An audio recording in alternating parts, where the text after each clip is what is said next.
Nos 8 anos em que fui presidente do Brasil, tive a oportunidade de conviver com Nicolás Maduro, que era ministro das Relações Exteriores da Venezuela. Maduro se destacou brilhantemente na luta para projetar a Venezuela no mundo e na construção de uma América Latina mais democrática e solidária. Teve um papel decisivo na formação da Unasul e da CELAC, e sempre foi visível sua profunda afinidade com nosso querido e saudoso amigo Hugo Chávez. Os dois compartilhavam as mesmas ideias sobre o destino de nosso continente e os grandes problemas mundiais. Mais do que isso, Chávez e Maduro tinham as mesmas concepções em relação aos desafios que a Venezuela tinha pela frente, em defesa dos mais pobres. A grande obra de Chávez foi a de transformar a Venezuela em um país mais justo, realizando um massivo processo de transferência da renda petroleira em proveito das camadas mais sofridas da sociedade.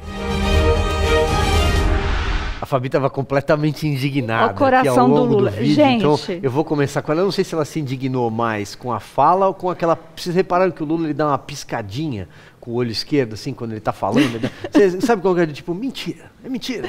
o pessoal que estuda a linguagem corporal deve ver várias bandeiras vermelhas aí na fala do Lula. Mas o fato que ele ama, né, o Maduro, o Chávez, é real. Ele deixou bem claro o amor, expressou o amor, e não dá para desdizer ou desver, né, ou despiorar as falas dele. E aí ele fala aí de povo sofrido da Venezuela, gente. E o que a gente sabe é que o povo sofrido da Venezuela, que chega ao Brasil vivo e que é recebido aqui por um projeto do governo federal do Bolsonaro, vem trazendo histórias de muita miséria, destruição, pobreza e algo assim inenarrável. Então, é aquela coisinha que a gente falava, né, antigamente, o Foro de São Paulo não existia, mas, né, dá para saber que sim, e o perigo real de que temos, se esse pessoal voltar ao poder, dessas ligações, aí, desse amor platônico, dessas pessoas que curtem tanto a democracia, só que não, né? Você já imaginou a retomada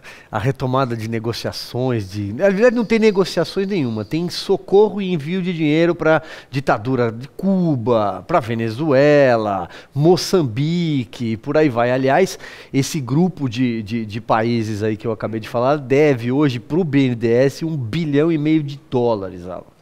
E $1,5 bilhão, Silvio, que poderia estar sendo utilizado aqui internamente, com saúde, com educação, com infraestrutura. O que está acontecendo na Venezuela é muito triste. Quem está nos assistindo, entre no site do FMI, digita WEO lá, né, que você tem os dados econômicos, projeções e dados históricos de inflação e de PIB. São quedas de PIB na Venezuela, portanto, queda de renda, né, de 40%, 50% ao ano, é queda sobre queda. A inflação de 1000% ao ano, e é inflação sobre inflação. Então, assim, uma hiperinflação de 10.000%, é uma coisa absurda, é um empobrecimento total do país. E o que é assustador é que enquanto o Brasil está fazendo a lição de casa, do ponto de vista econômico, aliás, posso cortar aqui o raciocínio e chamar a deflação? Você manda aqui nessa bancada. Enquanto o Brasil está fazendo a lição de casa e está aí, olha como é que a imprensa noticia, né, uma boa notícia. O que é deflação, entenda, porque a queda dos preços pode ser preocupante. Por quê? Porque o último dado de inflação, ele veio em queda, né? Ele veio em queda por conta da desoneração de ICMS sobre gasolina e energia elétrica, mas também porque houve uma menor alta de preços livres, ou seja, a política monetária acertada do Banco Central já está fazendo efeito. E aí, a Folha de São Paulo, o Grupo UOL, noticia que a deflação é ruim. Sim, deflação é ruim se a gente tivesse sistematicamente em deflação, em queda de demanda, em queda de atividade econômica. Não é o caso. O cenário é inflacionário no mundo. Portanto, uma deflação nessa situação é extremamente positivo. E pelo contrário, o Brasil está em crescimento, as revisões de crescimento são para cima, 2% ao ano, desemprego caindo. Mas é assim que é noticiado. E aí, voltando ao que eu estava falando, a gente está fazendo a lição de casa. E, enquanto a gente faz a lição de casa, os demais países da América Latina estão dando uma guinada à esquerda. Virar Venezuela da noite para o dia é difícil, porque o Brasil tem uma série de interesses, investidores, enfim. Mas uma Argentina, e o que está acontecendo na Argentina é muito grave, é muito triste. A inflação saiu agora 70% a inflação da Argentina. 70%, isso é perfeitamente possível. E eu não tenho dúvida, se for o Lula, não vai ser aquele governo pragmático do primeiro mandato. E não tem mais choque de commodities, liquidez internacional, para permitir aquele crescimento que foi uma exceção da economia mundial de 2003 a 2008. Muito pelo contrário. Então, o risco de virar uma Argentina, e eu boto meu dinheiro falando isso, é gravíssimo. E aí tem um ponto, aliás, eu queria que depois, se a nossa produção conseguir captar o rosto do Paulo Figueiredo, quando mostrou aquela nota do UOL, eu queria um dia poder mostrar a expressão do Paulo Figueiredo. Mas só um detalhe aqui sobre essa questão que você falou do agro brasileiro, é talvez a atividade econômica do país mais competitiva, onde o Brasil de fato é competitivo, né? A safra de Mato Grosso, por exemplo, de soja, hoje é do tamanho da safra da Argentina inteira. Só porque você falou da Argentina, eu estou ligando aqui os pontos. E o que acontece? Num cenário de eventual retorno do projeto de poder do PT, esquece todos esses números, esse avanço das fronteiras agrícolas, isso vai estancar. É inevitável, porque a agenda prioritária da esquerda é outra. Ela é o bonezinho do MST, é muito diferente. Diga, Paulo. Tem como botar na tela de novo a notícia do UOL? Tem, a gente vai colocar. Olha lá. O que é deflação? Entenda por que a queda dos preços pode ser preocupante. Aí acabou o espaço, mas é porque pode ser preocupante para a redação militante do UOL. Pode ser preocupante para as pessoas do Grupo Folha. E eu quero lembrar a vocês, que este é o mesmo grupo que faz as pesquisas do Datafolha. São as mesmas pessoas, é o mesmo grupo econômico. Agora, vocês quererem que eu confie num troço feito por essa gente, vocês desculpem, não vou assinar nunca o meu atestado de retardo mental. Não vou. Isso aí a coleção desse tipo de coisa mostra por que a credibilidade da imprensa no Brasil, que era, segundo o ICS em 2009, alguma coisa na faixa de 70%, você pensa, as Forças Armadas e a imprensa até 2009 tinham a mesma credibilidade dos brasileiros. Hoje, o Brasil, as Forças Armadas continuam perto da faixa de 70%, 65%, 70%, mas a credibilidade da imprensa caiu para 48%, e ainda é alta, ainda é muito alta.